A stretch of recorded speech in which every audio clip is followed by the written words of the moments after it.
Beredar sebuah surat penolakan dari kepala desa di Kecamatan Baturaden, Kabupaten Banyumas, menolak untuk lapangannya digunakan untuk sholat Idul Fitri sebuah ormas, ya, ditolak dan banyak orang menyayangkan hal tersebut. Kenapa? Kenapa kalian ikut-ikutan merasa risih, ya, ketika izin menggunakan lapangan ini ditolak? Apakah kalian belum pernah mendengarkan kajiannya Ustadz Muhammadiyah, yaitu Ustadz Mujiman?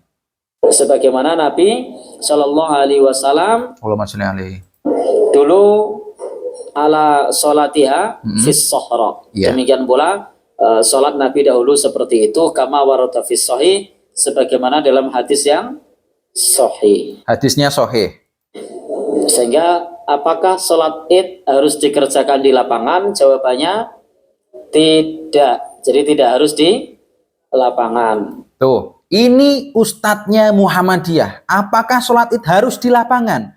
Tidak. Bisa dikerjakan di masjid. Bisa. Di rumah pun juga bisa. Ada lagi tambahan dari Ustadz Abdul Somad. Menurut mazhab Syafi'i, yang afdal sholat Idul Fitri Idul Adha adalah di masjid. Baik masjid saja maupun masjid jami. Tuh. Mazhab Imam Syafi'i pun ya lebih baik sholat di masjid. Lalu kenapa ketika penolakan sholat id di lapangan kalian geger?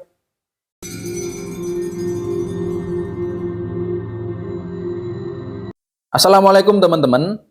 Sangat viral baru-baru ini karena penolakan dari seorang kepala desa menolak lapangannya digunakan untuk sholat Idul Fitri oleh kelompok tertentu, oleh ormas tertentu. Ya, langsung disebutkan saja ormas Muhammadiyah.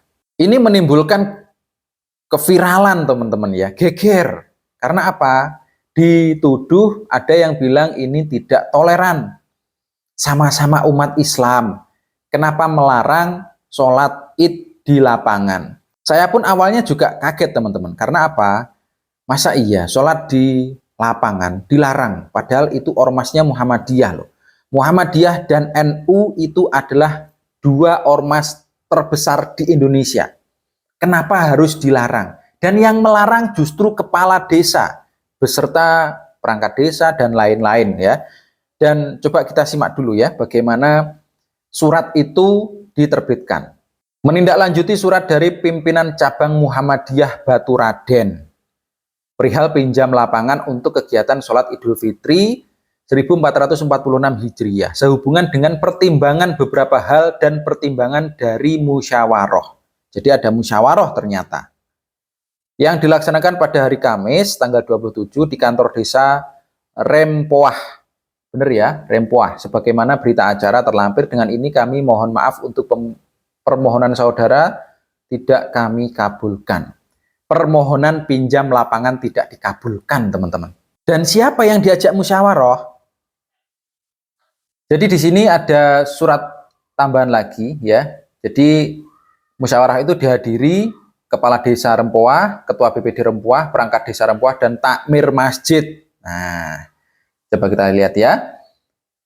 Jadi bersama ini kami bertanda tangan di bawah ini menanggapi rencana pelaksanaan sholat Idul Fitri yang akan dilaksanakan di lapangan Akrab Desa Rempoah yang diselenggarakan oleh cabang Muhammadiyah Baturaden. Dengan ini menyatakan tidak setuju. Apa sebabnya? Satu, masjid-masjid yang ada di Desa Rempoah masih bisa menampung jamaah sholat Idul Fitri.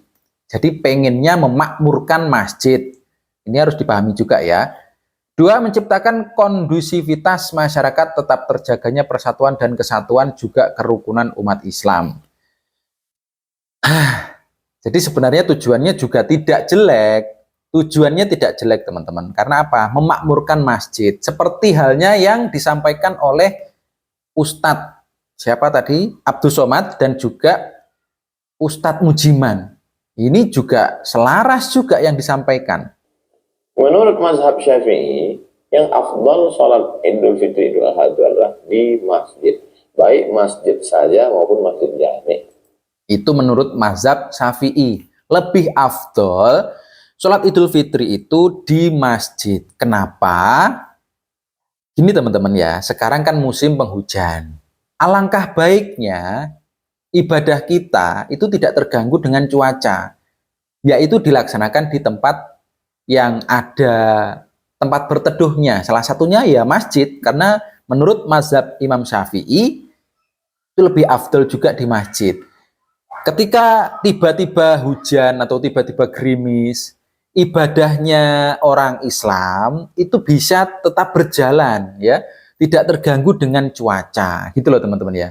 Sebagaimana Nabi Shallallahu Alaihi Wasallam dulu ala solatiha fis sohra. Demikian pula sholat Nabi dahulu seperti itu, kama warata fis sahih, sebagaimana dalam hadis yang sahih.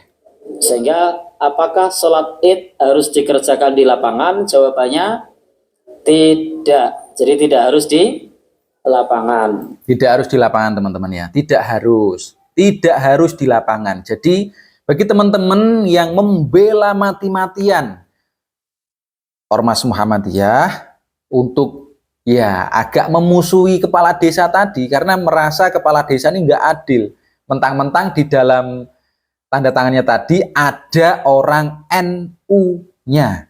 Ini yang pertama, Suryanto Tanfidiyah. Ini pasti orang NU ya kan? Nah, dilihat dari sini, orang-orang ini mendukung Muhammadiyah karena merasa orang NU ikut menolak orang Muhammadiyah mengadakan acara sholat Idul Fitri, mengadakan Idul Fitri ini, sholat Id ini di lapangan. Seolah-olah NU menolak. Padahal tujuannya kan ya baik ya, tujuannya sebenarnya baik, memakmurkan masjid. Dan akhir-akhir ini cuacanya ya kalian tahu sendiri teman-teman. Gerimis, hujan, kalau di masjid kan lebih aman. Dan menurut Imam Syafi'i, mazhab Imam Syafi'i itu memang lebih afdal di masjid. Jadi kalian harus memahami itu. Memang Kanjeng Nabi dulu itu sholatnya, terutama sholat Idul Fitri ya, itu memang di tanah lapang. Itu di tanah lapang dulunya. Karena apa? Semaraknya umat Islam, semarak dakwahnya Islam itu lebih terasa teman-teman. Kalau di tanah lapang itu memang lebih terasa. Wah, meriah sekali, semarak sekali. Membangkitkan apa ya? Membangkitkan gregetnya orang Islam gitu loh. Itu Kanjeng Nabi memang di tanah lapang. Tetapi Kanjeng Nabi tidak sholat di lapangan, di tanah lapang ketika hujan. Ya, ketika hujan Kanjeng Nabi tidak sholat di tanah lapang. Jadi ya tidak ada salahnya juga sebenarnya menolak. Ini sebenarnya nggak ada salahnya. Karena mau bagaimanapun pengennya kan memakmurkan masjid teman-teman ya. Tetapi di sini saya juga tidak mau berat sebelah. Enggak. Di sini saya juga menyarankan kepada siapapun ormasnya, kalau bisa ini tetap rukun teman-teman ya. Ini sudah mau lebaran loh, jangan sampai ada masalah di antara kita sesama umat muslim. Kalau memang ditakutkan jamaahnya nanti tidak muat ditampung di masjid, ya harus di lapangan pun juga tidak apa-apa. Jadi saran saya teman-teman, entah kalian setuju atau tidak, tetapi saran saya kalau bisa kita sebagai sesama muslim ini saling menyadari kalau memang tanah lapangan itu digunakan untuk sholat Idul Fitri dan karena mungkin tidak menampung jamaah, mungkin dari luar daerah juga ada yang ke situ, ya monggo silahkan dipakai. Toh mungkin lapangannya juga tidak dipakai oleh orang-orang NU ya kan, orang-orang NU ini memakmurkan masjid, orang Muhammadiyah di lapangan. Udah berjalan bareng gitu aja. Kalau menurut saya malah gimana kalau dijadikan satu di lapangan semua. Jadi masjid-masjid yang berdekatan dengan lapangan itu jamaahnya semua ditarik ke lapangan. Itu juga bagus. Biar semaraknya Idul Fitri ini juga terasa banget. Satu khotbah untuk ribuan jamaah misalkan. Jadi semaraknya dapat, meriahnya dapat, syiar Islamnya ini dapat teman-teman. Itu juga bagus. Jadi sebisa mungkin hindari perselisihan, apalagi ini mau hari raya. Saling bermaaf-maafan itu lebih baik teman-teman.